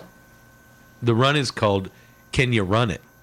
Nice. That's a question that I would probably not be able to answer in the affirmative. I thought you said walk. Yeah, you could walk it as well. Could you walk it? That's still a challenge for me right now. Could you walk it? I'm not sure. And it's a joint effort between SALT and the Valparaiso College Mentors for Kids, right? And it's all benefiting the Kenya Dig It Wellness. Oh, we got something else here too. We also have, what is this? An opportunity to eat. I just did this last night for my elementary school. You ate I guess I will do for this the now. school. I ate for the school. How very honorable If there's a way to tie food into something, I'm all over it. Could you eat it? Would be I could eat it. So yeah, I can answer this one in the affirmative. Can you eat it? Can you dig it for at Qdoba next Tuesday? So I got dinner plans for Tuesday if anybody's interested. And you just bring this flyer. This is the same thing we did last night with Northview Elementary. So except it was a different place. It wasn't exactly the same thing at all. Different beneficiary in a different restaurant. Same day. I have that going. So it was the same day. Fire. Oh my gosh! And my sinuses are like making me not be able to breathe. I was waiting to see like the literal Did you implosion and then the explosion of the synaptic junctions going on there when Brad was talking. You did well. I was impressed. Yeah. Well, that and plus I was trying to do the realization that I had not loaded music for today. Is a shock. That was the distractibility factor. Yeah, when I was doing over here, Okay. we were all proud of ourselves, how early we were, and we were ready to go this morning. And then I sit Moral down and go, superiority. We're on time. hey, wait a minute. I didn't do something yesterday that needed to be done before midnight. But it wasn't. I did get my taxes done before midnight. So Woot. I really was wondering if I was going to make it by midnight. Speaking of taxes, all right, somebody yesterday, Aurora, if you're listening, maybe we can The clarify town of this here. Aurora, or is this a No, person? it's Good a morning, person. Aurora. Good morning, Aurora. Yeah. She thought perhaps there was this thing where some post office stay open until anymore. midnight. Wait, they actually did stay open till midnight? They used to. Like all the time, or just for tax? No, just for tax purposes. Just on tax Really? day. It was a big deal, and the TV stations would be out, and there'd be happy post office people taking your taxes. Really? Hey, good morning. Happy? Yeah. Oh, yeah. Midnight. Well, because they were on TV. Okay. And so you'd have people just driving through, and they'd be handing, oh, hey, I'm really happy to be giving my money away, and hey, we're really happy to be here at midnight taking it. So yeah. And that was what my wife said, because at some point when I realized I was going to have to pay $20 to submit my taxes, she's like, well, why don't you just take it someplace and mail it? I said, well, because there's no place that's going to stamp it and say you got it in on time. And so that balance was, is it going to cost me more to submit it, or is the penalty going to be more than $20? And I just decided I was angry enough, and I wrote a really unhappy letter to the Indiana Department of Revenue, emailed it I'm off sure to you're them. not the only one. They have this great system, and they mess it up. So anyway, but on that's an happier oxymoron. things. Oh, what's an oxymoron? Great system. No, it really was a rock solid system. Loved it. I literally really recommended it and was like happy. I even wrote that in my note. I was happy to do my taxes on the Indiana State website.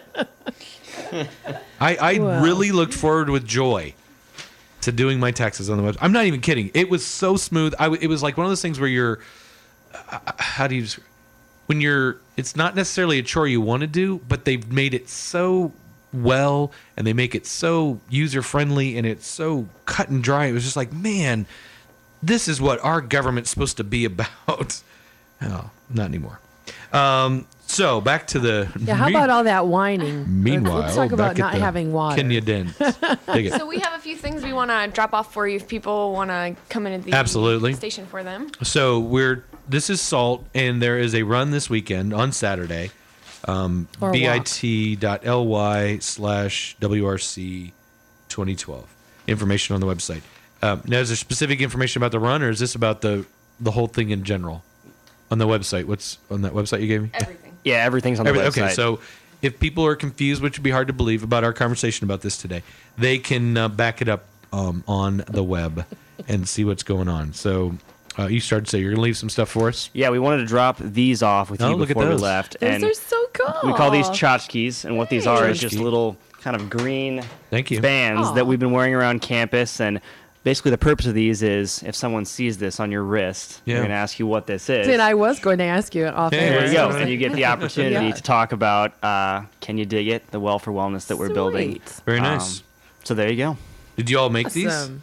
Yes, we did. Did you really? Very cool. You know what I was wondering? I was thinking, is that like those survivor bracelets? You know what I'm talking In a about? sense, Yeah. Yeah. What's Very that mean? cool. And the colors, it's not exactly the Kenyan flag, but the Uh-huh. colors are, Are close. a few of them are Right. colors on the flag. Oh yeah, that green and gold. Like, what's the Survivor thing you're talking about? Is this There are another these- TV show thing? Or No. Not No, the it's Survivor actually TV show. survival Survival. survival bracelets. Yeah, and it's made out of, I don't remember. I'd have to Google it. Just- Like, it was just you could eat this if I was something- starving? I don't think you can eat it. I think it's like, like If I'm starving, you need eat a piece this. of material. You can do many things with it. You can unbraid it and unfold it, and it turns into this big. It's like a MacGyver thing. Yeah, Like if he totally. had this, Like he secret could squirrel spy stuff. he could keep a boat from sinking. There you go.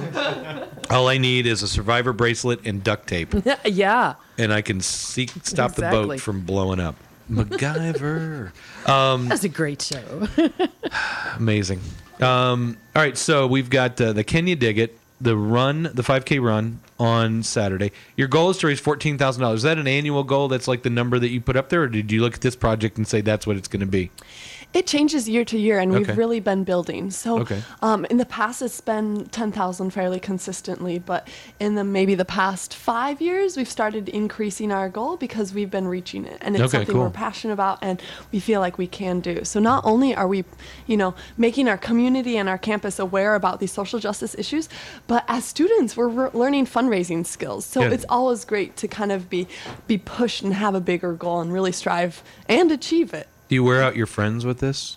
Like, your fellow students. It's like, hey, we got a fundraiser. I mean, because that's like you said, that's part of the learning process. It's not. Right. You have to go into different crowds and you have to stay enthusiastic all the way through the deal. It's easy to be excited at the beginning, but what types of skills and things have you learned in this process? Yeah, so that's something that we're always working on, is really establishing ourselves as a very credible organization of SALT. So when we do things, we want to do things really well. So that means we don't want to do tons and tons of things just all right, but really picking these specific ones out. So the 5K we've been doing every year, and I think it's one of our biggest and most fun events. It's family friendly because we're partnering with College Mentors for Kids. So when the kids don't want to run or walk a 5K, there's tons of games there for them. There's food and drinks and music. So I think in that sense, we draw on different kind of communities or different groups of people for our different events that we host. Okay, and it meets at the. You can go ahead and pull that over and say what you're going to say too. But the Arc is where it gathers. Is it inside or outside that you're gathering people on Saturday? Well, not everybody knows what the Arc is. I was about to explain that. Hopefully outside if the weather If the weather permitting, cooperates. permitting, hopefully So the outside. Arc is the athletic recreation center. It's on the sort of southwestish end of campus on Chapel, right? Is it on Chapel there? It's on Union Drive, on the exactly. North side of Union. North side of Union. Yeah. Yeah, it's on the north side. I thought of the Union. No, you're right. It's on north side of. I was confused by the fact that you were like given like directions there I that know were actually north, south, concrete. east, and west. Right. And I happen It's to by live that fire over there, hydrant? so it's by that one street. Union next Street. to that one house. So you'll go which leads itself right into the hilltop side there. So it's on that side of campus there, and so people can come out and join the event on Saturday. You started. I'm sorry, I cut you off. You were going to add something. Yeah, I was just going to say, backing up a little bit, a lot of times Christians find ourselves hesitant about asking people for money. So that's something that we have to talk about a lot. And we have to talk about how, we feel called and convicted to be asking for this money for real cause, Sure. for a cause that we think God is very much at work at and at work at us, to be able to use us as vessels for this project. And so sometimes we have to remind ourselves a lot of that. Because it can get pretty exhausting to be asking people for money, but when we kind of can center ourselves back on what it's all about and why we're motivated and why we're convicted and called to go out and to raise this money and to educate and to bring awareness around these issues, then it's a lot more manageable, and suddenly it seems a lot more purposeful and and reasonable, I guess, to go out and ask our friends for the 5th time, hey, will you come to this event? And on another note, our events are normally pretty fun. For example, last week we had a dunk tank on our campus where we dunked the president and the provost of our university, as well as some other key figures. So we do fun stuff. It's not all tough all the time. You got to keep it exciting. Exactly. Yeah, give people a keep reason it to fresh come for out. people. Right. Yeah, exactly. So real quick, have any of you gone anywhere? Are you just mission minded, or have you actually been able to go and serve somewhere? Right? No? Yeah. You want to go? Have What's gone? that? You have, but not internationally. Is that what you're saying? Yeah, correct. I've been SALT sponsors spring break trips every year. So this year I was able to go down to New Orleans and good. serve at a mission called Camper Store down there, just working in the community. There's still a lot to be done down in that community down there. So I've done that. I haven't actually been able to go international. I hope to sometime, but I think Alyssa has been international. Is that? Yeah, there's no lack of need on the local. I mean, I think that sometimes we think Right. we have to Yeah. go overseas, but one of the things that I struggled with working as in the old nonprofit world was sometimes you trip over people on your way out of town. You know, Right. there's no lack of need in the immediate. Not that there's not important needs elsewhere, but yeah, don't discount the fact that it was just a stateside mission trip, because I think as you experienced, there's people in need right there, and you provided that service for them that they wouldn't have otherwise had. So Oh yeah. and it's amazing that still is a screaming need down there. It's 4 or 5 years later. I don't remember when that was, but Six. yeah, we're in the 6th. It was So 05, so. yeah, so it is still. I just talked to somebody else. Chris Sandberg went down there earlier this year, and it's just still a mess. I mean, there's places that have come back, and you hear about, now they're advertising how. Oh no, that's the BP thing. But they're advertising about all the different things that are going on. The Saints win the Super Bowl. Everything's golden again. But there's a whole lot of areas that are still way behind, and still haven't recovered, and long way from recovery. So good deal. And you have yourself done mission trips? I've been on some service trips in the United States, but I think what Caleb's referring to is I studied abroad in Namibia and South Africa, which is Southern Africa. Okay. So yeah, that was a semester-long study abroad program. So not necessarily like direct service, but Sure. volunteering and having an internship and taking classes and getting immersed in a culture. So Now, yeah. what kind of community was that? I mean, how would that? How do you go into that and learn from that? Trying to figure out how to say this. We were talking about how the extremes of the Kenyan situation that we Sure. were talking about. It's definitely a little bit different. Yeah, Going into that. yeah, too. definitely. A lot of times people lump Africa into like one, everything's the same, and Right. it's definitely not. But there are probably some similarities between the rural area that I spent some time in Namibia. Namibia is the least populated country in the world, as far as people to space density. Thank you, and so the rural areas are really rural, and I would assume that those have some similarities to the area that we're building the well in Kenya. Now, what's your major? How did you end up in Africa for a semester? I'm a social work major. Oh, okay.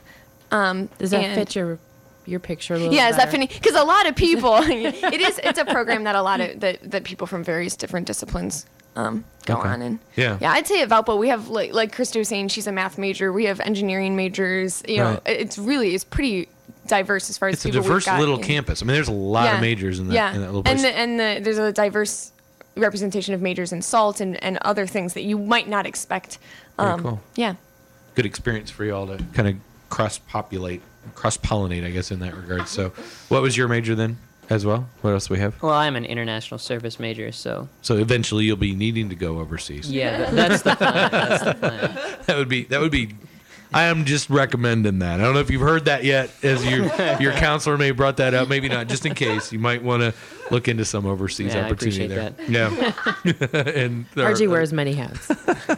I'm theology and communications. Oh, excellent. Good deal. Funny, you're the one who spoke the least. What's up with that? I don't know. You weren't like Johnny on Hey, the we're gonna spot need with the to work microphone. on. I'm a freshman. That's what I'll This say. guy needs Yeah, a there you go.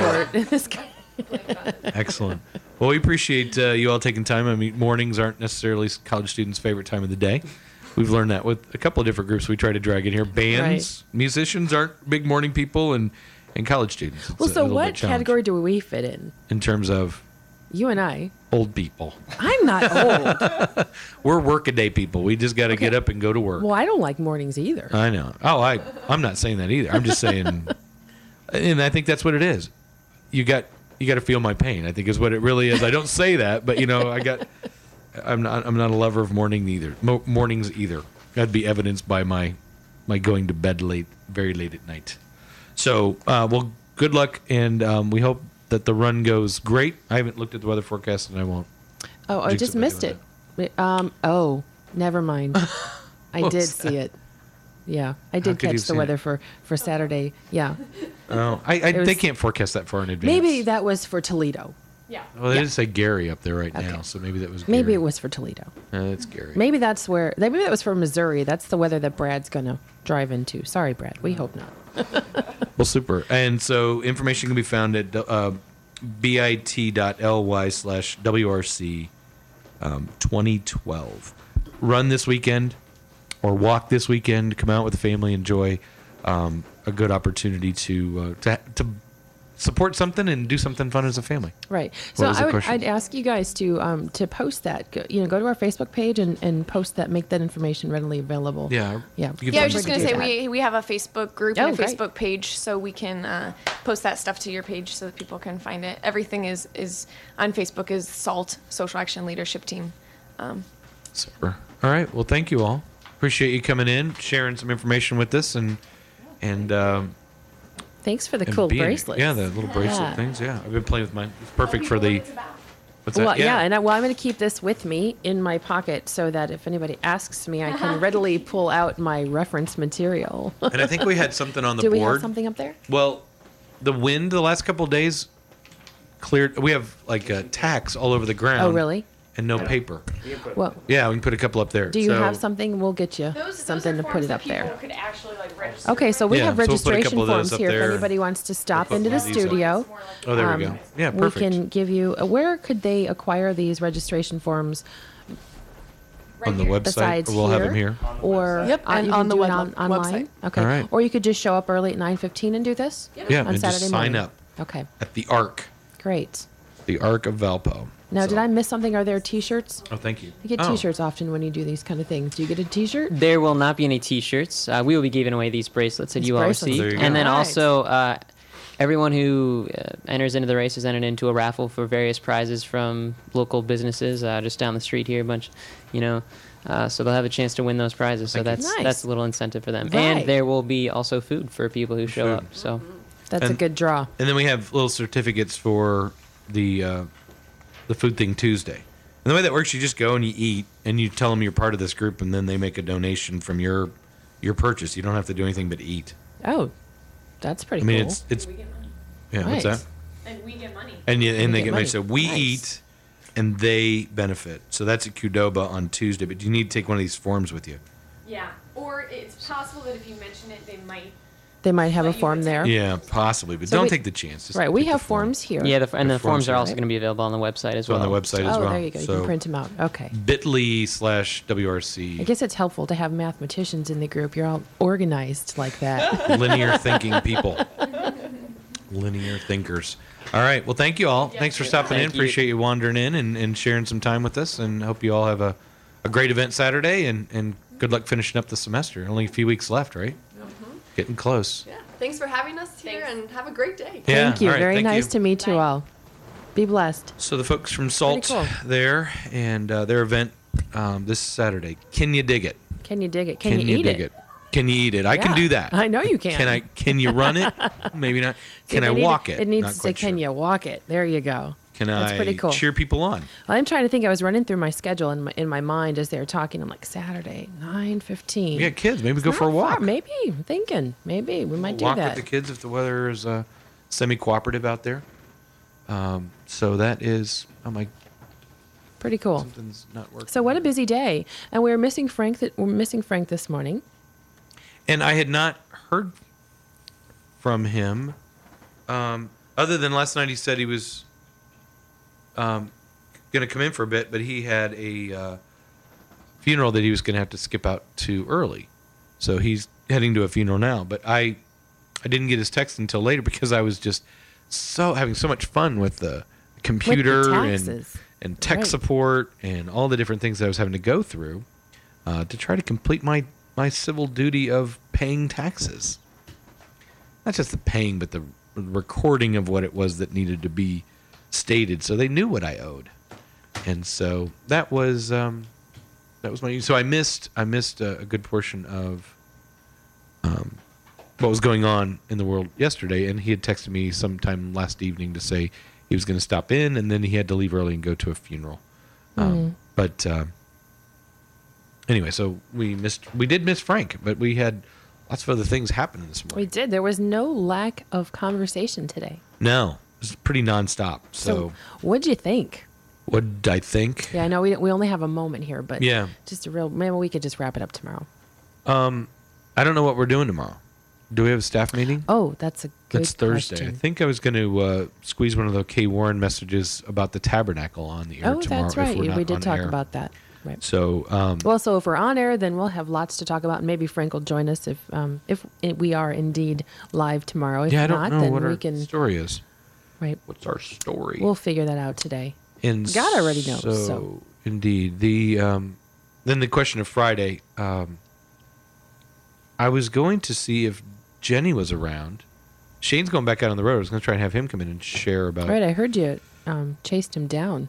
Yeah, saw he and I heard. Nate walking along the road here, and I just kind of snuck out the back door and headed him off. And then it was last Friday because they were heading to the branch, and then Aaron's pulling through the alley heading to the branch, and so. So did you actually go to the branch? No. No, have you been? Once a long time ago. Where was I Friday? Last Friday. Here, apparently. Oh, it was. Actually, you're right. We had our leadership meeting, so we were here till 9. Yeah, I was here. I would have missed the branch, but my intent was to try to go, because I've been wanting to go, and then hope to catch a couple people I've been hoping to catch up with. So, among others, Carl Volkman, who, as we get ready to head into the banquet time of year, was a guy that I met at a banquet, and he does. I think he does sound and stuff to help out at the branch, and so hadn't seen him in a bit. Wanted to stop in and say hey to him as well, and been trying to hook up with Peter Goodwin. Yeah, Peter Goodwin Bailey, to talk with him about some of the things that he's got going on. So there's just his name keeps coming up to me in different conversations, different people, and I'm like, we'd hooked up on Facebook at one point. We were going to try to get together, and Peter, I think you need to come in and talk. Yeah, maybe Lay he it all can out. come on in. Yeah, I know that they were going to talk to him. His name came up at the Scarecrow Festival because talking to him about possibly he and his band playing at the Scarecrow Festival. So he's there, but it's just haven't been able to spend any time there. But looking forward to that when it happens. Boy, we were all over the place today. As I look at this note, we at some point had mentioned Fivefold Ministry and went through all the stuff with Brad. Well, there's so much that I mean, I have pages of notes here and I did tell everybody last night that I probably wouldn't do much talking with Brad here because between the two of you, I knew there would be no lack of words. Sure. And it's not about me, and I got to have one-on-one interrogation with him last night. I mean, interview. Sure. So I hope that that next time he's in town, that he'll bless us again and come in and chat with us. Yeah, that's a pretty packed schedule though. Yeah. Man, that is moving. To be hitting the road from this morning here to be in Missouri tonight. Mm-hmm. So, and then I'm sorry, I guess I didn't catch. Is he heading back home then after Missouri? Does he have more dates from there? You know what? I don't know. He said several times where he was going, and it was just such a big jumble to me that I couldn't wrap my brain around it. So yeah. I don't know. I just was very grateful that he took the time to, that was great. Yeah. He's really a great guy. And I mean, quite the scholar. I encourage you to, I don't even know how many books. I didn't ask him that question, but he's got multiple books. There was an entire table full of resources and things that he has compiled and put together. And he's, just an amazing guy, quite a resource. Yeah, that's awesome. That is awesome. So, what a day. what a day. We might And just it's need. just starting. Yeah, exactly. Now it's off to work. Right. But we appreciate folks joining us today. We'll button up the day in prayer and move on to what's next. But we do appreciate some folks taking some time to join us either online or over the air or however you were able to be there. We'll package the whole thing up and make sure we get it on the website so that if you missed part of it, want to go back and relive it, it'll be there for you. And bless you if you do. Yeah. So anyway, just as we head into prayer, we'll I guess we'll take a moment to think if there's folks that we want to make sure we include and lift up. There's a number of folks that are heading off to the Walk to Emmaus this weekend. That's right. And both serving and who will be served this weekend. So we pray for the team who is probably in the last few minutes of, making sure everything's in the right place and hoping that you're getting it all right. But, at the end of the day, hopefully they realize it'll all work out just as it's supposed to. But for those who are heading off, just to be open and just be listening, be aware of what God's trying to say to you in the moment. What else do we have out there? Well, I don't know the whole story, but I know it just keeps coming. One of those, blips on the radar that just keep getting closer and louder and brighter. So I want to lift up Todd Lisinski's son, Brett. I don't know the whole story. I just know that God is laying it upon my heart. So, if anybody out there knows Todd and knows what's going on, then you know that there's a lot of heartache going on, but that God is also in the situation. So, if you you just want to keep Brett in mind, keep Todd and the family in mind, lift them up as this journey unfolds, and maybe we'll have an opportunity to bring Todd in to talk about it, or maybe we can just get some communication going. But I don't really know much more other than Brett is ill, and on his journey home, and I'm not sure how old he is. He's relatively young. It looks adolescent to me. Seems maybe, I would guess maybe 13. But I could be way off base here. Well, I think they did a graduation ceremony for him earlier this year. He attends school here in town, and they'd done a special early graduation ceremony for him I want to say up at the Self Center up there. So. I don't know if that's an indicator. Well, I don't know, and that could really mean anything. It could just be them blessing him, and so. And I don't want to misspeak because I don't know the specifics of the circumstances. it's just very evident to me that we need to be lifting them up in prayer. Sure. So. And I met Todd and done some work with him over the course of the last couple of years, a couple of different times, and I wasn't aware of that situation. Until actually you brought it up at one point, and then like almost right thereafter is when it was on the news that that they were doing the graduation ceremony and such, and so like you said, also not completely aware of what's going on. Right. Just aware that there's a need for prayer. So, yep, absolutely. And then Kiefer, I was sad. I thought I was going to get to meet her in person last night, but she didn't make it. She was going to try to come out and see Brad. So I think she was having a difficult evening. So we'll just continue to lift her up in prayer, and we'll rely on Jackie for those for those updates, and Cindy's sister Teresa. Mm-hmm. She came out of recovery, right, and an adjustment. I talk about a situation I can't even begin to understand, but there's a huge adjustment being made in her recovery as well. So, so Jim Norris, can try to contact him in the next day or so to see what's happening with him, how he's doing, and we continue to root on Stella in her recovery, and just we'll keep lifting people up. And Jose as well. It was encouraging to see him and yesterday and see physically that he is doing well and spiritually as well. Yeah, that was. I had to dash right off to an appointment. We went a little longer than what I had anticipated, but it wasn't. I wasn't going to cut it off, so that's where we were, and the people who were definitely waiting spirit-led. were gracious in that regard too. And I shared with them why I was running late, and they were quite accommodating and appreciative of that. So there we go. It's interesting. I just looked up at the camera. You can't see me, other than me playing with your my bracelet? little bracelet. Yeah, it's a little fidget device. So Speaking of which, Felix is missing. He is MIA. I think Cliff took him. That makes me sad. It's moved on to better things, maybe. Who knows? Did you have any No. part in that? Other than to say that you found it amongst his stuff. Oh, that's true. I did find it in his Because he looked stuff, at it right. like, what is this? And I said, I don't know what it is, but it was in your back room. And Jen found it. So he was walking around, Was he playing? showing Felix people. too? I said, See, I did it's say, I said, you named it Felix. So that's all I know. And so Cliff took my off it friend. went. Off it went. He's maybe he went to Plymouth last night. I don't know. I don't know.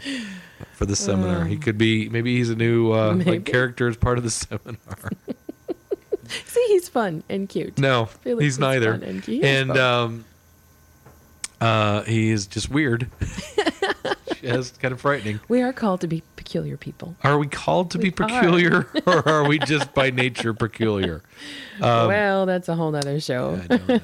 All right. So anyway, so we'll wrap up in prayer here and move on into our day. So we appreciate everybody listening, and it's great to have the amount of participation that we were able to garner and the variety of things that we were able to do today. And I just think that's cool when we have that opportunity. We knew it was going to be agree. busy, and it worked out Right. pretty well. Right about the time that Brad had to hit the road, the Salt folks showed up, so worked out great. So Yeah, anyway, Dad's pretty good at that whole timing thing. indeed. So let's head into prayer and wrap up our morning. All right, I will make a conscious effort to keep it concise. So, with that being said, Heavenly Father, thank you. Thank you for this day. Thank you for your blessings. Thank you for the sacrifices that you made, specifically through your Son. Thank you for the love that you pour out upon us, even when we are not deserving of it. Lord, I lift up all those that we mentioned earlier, people that are hurting physically, people that are hurting emotionally and spiritually. Lord, I know you're in the business of restoration, and it is your desire that we are not hurting. You are the source of the healing.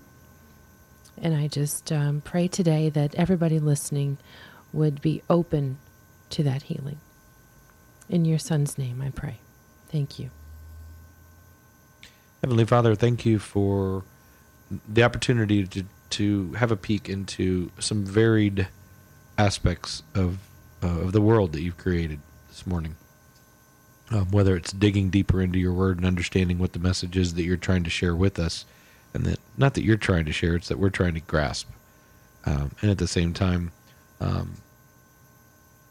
young children, if you will, called to help others in an entirely different place in the world with entirely different challenges and needs. And so thanks for that glimpse into the enormity that you deal with on a minute by minute basis. We lift up the names of the folks and the people and the families of those that we mentioned earlier. We know you've got it. And we just leave ourselves open to what it is you need from me. Pray all this in your Son's name. Amen. Amen. We will be back tomorrow. God willing. God willing. And the God creek willing. don't rise. Isn't that how that I goes? think so. Good Lord willing, and the creek don't rise. So thanks again to Brad Scott for coming in. Safe And travels Jackie. to him. Yep. Jackie for helping him get here.